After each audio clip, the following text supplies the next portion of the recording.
हमारे स्वामी जी के परिकर के सुनामे कि एक बार प्रिया जी ठाकुर जी दोनों गए स्वामी जी के पास। स्वामी जी नित्य मानसी में विराजमान रहे हैं, यमुना जी के तट पर नेत्र बंद करके और मानसी में चले जाएं और वह मानसी में प्रिया प्रियतम को दर्शन करें। एक दिन मानसी में प्रिया प्रियतम दोनों आए और स्वामी जी से बोले, स्वामी जी, बोले हाँ आज आपको एक निर्णय करना पड़ेगा। बोले कहा, हम दोनों में नृत्य बढ़िया कौन करे आप बताओ। प्रिया जी बढ़िया नृत्य करें कि मैं बढ़िया नृत्य करूं।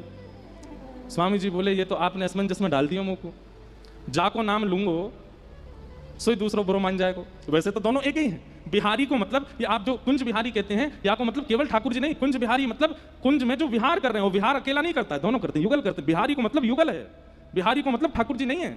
कुंज बिहारी मतलब युगल बिहारी, दोनों जो कुंज में विहार करें वो। प्रिया प्रीतम दोनों आए, स्वामी जी से बोले आज आपको निर्णय करना है। स्वामी जी बोले काय बात को निर्णय? हम दोनों में बढ़िया नृत्य कौन करे। स्वामी जी बोले ऐसा तो मत करो, ये तो पक्ष बड़ो विलग है जाएगा। बोले नहीं नहीं, आज आपको करना ही पड़ेगा। श्री जी बोली हाँ आज हम भी यही पक्ष में है कि आप निर्णय करो दोनों में बढ़िया नृत्य कौन करे। स्वामी जी बैठे हैं और सामने श्री वृंदावन विपिन में यमुना जी के तट पर प्रिया प्रियतम दोनों खड़े हैं। ठाकुर जी अपने गाजे बाजे वाले ने लेके आए, संगीत वाले ने, श्री जी के अपने आए परिकर के सब।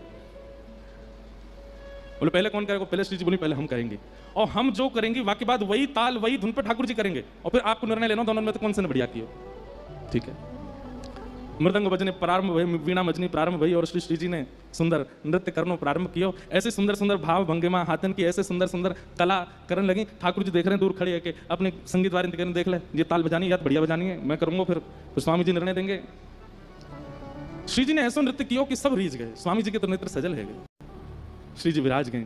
स्वामी जी करताल बजाने लगे, जय हो प्यारी जी को जय हो, आहा कैसा सुंदर नृत्य किया। ठाकुर जी फेंटा कस गया, अब मेरी बारी है, मेरो देखो, ये देखो आचार्य उनको कैसे सुख दिया है ठाकुर जी ने, अब मेरा देखो। बोले हाँ अब आप करो। ठाकुर जी नृत्य करने लगे। ठाकुर जी ने ऐसा नृत्य किया, घूम घूम करके महाराज जो पीताम्बरी पहने ऐसी खोल जाए ठाकुर जी की, मुकुट जब घूमे ठाकुर जी द्रुत गति में तो ऐसा लगे मानो जैसे मोर ने अपने पिच खोल लिए हो और सबरे मोर पंख खोल करके नृत्य कर रहे हो। ठाकुर जी के जो हाथन में पावन में जो कड़ूला है उनमें से धीमी धीमी आवाज आ रही है, ऐसा सुंदर नृत्य कर रहे हैं, देख करके किशोरी जी ही रीझ नहीं है। आहा कितने प्यारे लग रहे हैं, कितने सुंदर लग रहे हैं। जैसे ही ठाकुर जी ने अपना नृत्य विश्राम किया, स्वामी जी बोल पाए, बोले श्री जी या बार तो माननी पड़ेगी ठाकुर जी ने बढ़िया नृत्य किया, या बार तो आप विजयी भाई आपको नृत्य बढ़िया है। प्रिया जी बोली सही है, हमने मान ली इनको नृत्य बढ़िया, लेकिन अब की बार एक बार में निर्णय ना होगा, अब की बार होएगा। दूसरी बार प्रिया जी आई, ठाकुर जी तो बोली अब सुनो, अब पामन से नृत्य नहीं होएगा, केवल हाथन से होएगा, खड़े रहना केवल हाथ ही चलाने और फिर देखियो कौन बढ़िया करे। फिर से सब साज प्रकट भय। श्री जी ने जैसे नृत्य करना प्रारंभ किया, ऐसी सुंदर सुंदर भंगिमा बना में हाथन सो ही ऐसा स्वरूप बना दियो महाराज, ऐसी ऐसी मतलब अब जो नृत्य करें वो जाने कैसे कैसे भाव बना में।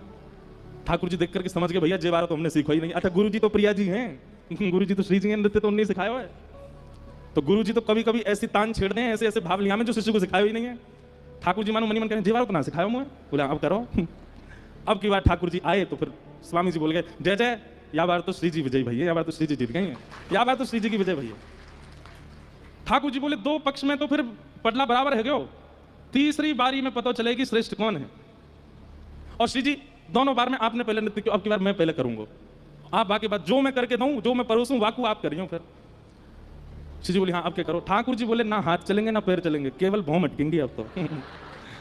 अब तो केवल सहन चलेंगे, अब तो केवल मुख की आकृति से नृत्य होवे, ऐसा नृत्य होवे। अरे भैया कोई मुख से केवल हंसे ही नहीं, बोले ही नहीं, एक ही रस रहे, कितनू हाथ चलावे पैर वो भैया लगेगा।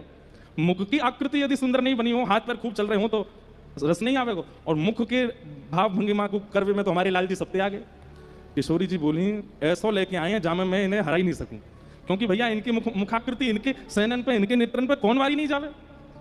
मृदंग बज रही है, कहां से बज रहे हैं, बीड़ा बज रही है, और ठाकुर जी हिल नहीं रहे, केवल अपनी भौं मटका रहे हैं, अपने नेत्र चला रहे हैं, अपने गालन को ऊपर नीचे कर रहे हैं, और ऐसे ऐसे सुंदर सुंदर भाव बना में। भैया स्वामी जी की तो कहा कहें, दूर बैठी बैठी हमारी श्री जी ही मोहित है गई। बोले आहा लाल जी तो आज बड़े प्यारे लग रहे हैं, कैसे कैसे वारी जाऊं। अंत में ऐसी स्थिति है कि श्री जी स्वयं को रोक नहीं पाई और उठ करके आ गई और श्री श्याम सुंदर के हाथ पकड़ करके दोनों रास करने लगे, दोनों उनको रास विहार प्रारंभ हो गया।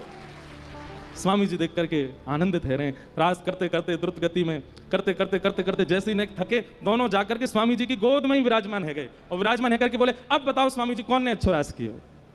तो स्वामी जी बोले अब कहा करूं, तो भुजा तो धर दी ठाकुर जी के ऊपर और मुख कर लियो किशोरी जी के ऊपर। मतलब एक अंग से तो ठाकुर जी को विजयी बता रहे हैं और मुखाकृति से श्री जी को देख रहे हैं। आपने ही सबसे बढ़िया किया और यहाँ पे ठाकुर जी ऐसे इशारा कर रहे हैं, नहीं आपने किया। तब दोनों मिलकर के बोले स्वामी जी आप तो बड़े रसिक हो। तब श्री नाभाजी कह रहे हैं रसिक छाप हरिदास की। ऐसे स्वामी जी महाराज रसिक